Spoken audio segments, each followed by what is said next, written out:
Calgary Foothills.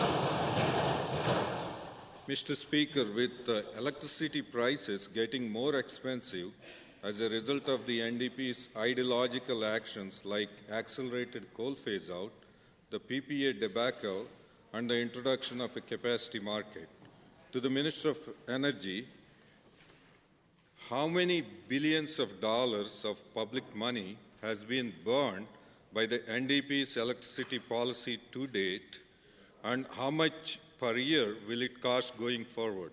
Minister, Albertans are watching. They want to know the real numbers, not rhetoric. And if you don't have the numbers, will you please commit? Thank you, Honourable Member. Minister of Energy. Thank you, Mr. Speaker. We have spent a lot of time in fixing a system that was broken for a number of years, relying on volatility in order to even make money, and we saw a situation where there was lack of investment. And so along with our climate leadership plan and going from renewables of a portion of 30% renewables by 2030, we are fixing our system and doing a number of things, and we're very confident we're on schedule and things are looking up, and we know that families can count on stability. Thank you, Honourable Minister. First supplemental. Mr. Speaker, given I asked for the actual numbers and I didn't get it, let me try again. Had the NDP not triggered the power purchasing agreements cancellation clause and accelerated the coal phase-out, the minister would not have to create a capacity market. Will the Minister of Energy admit that without the capacity market, her whack-a-mole electricity policy has made the grid unstable and unreliable? The Honourable Minister.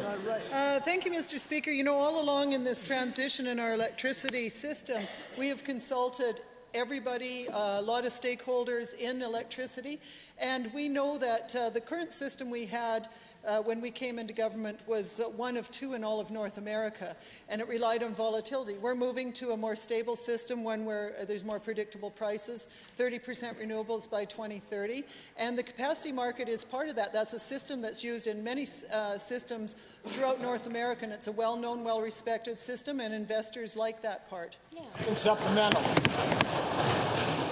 Mr. Speaker, given Keep Hills 3 and Genesee 3 are supercritical coal-fired power plants with the lowest emissions of all coal plants, and given these coal-fired power plants could be made zero emissions with carbon capture and storage technology, would the minister still order the shutdown of these coal-fired plants, putting families out of work and creating uncertainty purely out of ideology, even if their emissions were zero?